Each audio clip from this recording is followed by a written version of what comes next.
بسم اللہ الرحمن الرحیم۔ محترم ناظرین، السلام علیکم ورحمۃ اللہ وبرکاتہ۔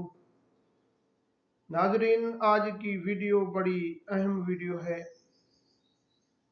آج کی ویڈیو اگر آپ توجہ سے سنیں گے اور آخر تک آپ اس ویڈیو کو سنیں گے، انشاءاللہ اللہ تبارک و تعالی آپ کو اس وظیفے کی برکت کی وجہ سے آپ کو بہت کچھ دیں گے۔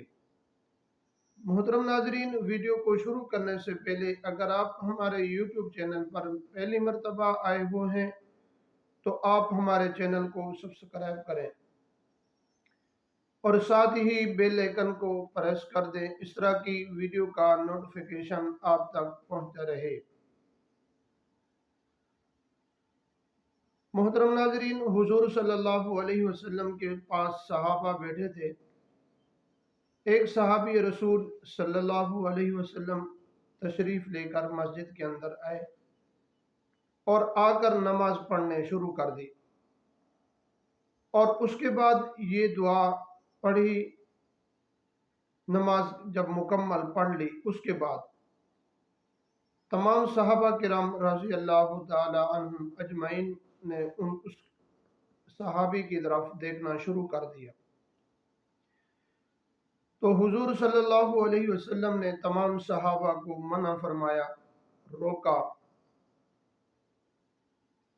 اور حضور صلی اللہ علیہ وسلم نے ارشاد فرمایا، جو اس نے دعا پڑھی ہے، اللہ تبارک و تعالی اس دعا کی برکت کی وجہ سے جو بھی اللہ تبارک و تعالی سے یہ آدمی مانگے گا، اللہ تبارک و تعالی وہی چیز عطا فرمائیں گے۔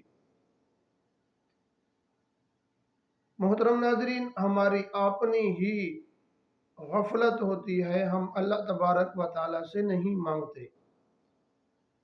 صحابہ کرام رضی اللہ تعالی عنہم اجمعین کو جو بھی پریشانی ہوتی تو اللہ تبارک و تعالی سے مانگتے، اور اپنے میں ویور حضراتوں کے لیے بڑی ہی مختصر دعا بتانے والا ہوں۔ آپ چلتے پھرتے کام کرتے وقت آپ پڑھتے رہیں یہ دعا، اور نماز کے وقت آپ 3 مرتبہ پڑھ لیں، اول آخر درود شریف، اور درمیان کے اندر یہ دعا پڑھ لیں، یا ذوالجلال والاکرام، یا ذوالجلال والاکرام۔ آپ نے یہ دعا 3 مرتبہ پڑھنی ہے، اور اس کے بعد اللہ تبارک و تعالی سے جو بھی آپ دعا مانگیں گے، اللہ تبارک و تعالی آپ کو وہی چیز عطا فرمائیں گے۔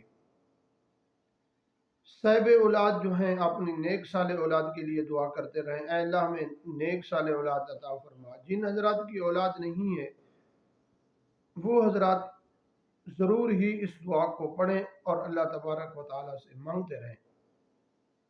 اگر ویڈیو آپ کو اچھی لگے تو آگے ضرور شیئر کیجیے۔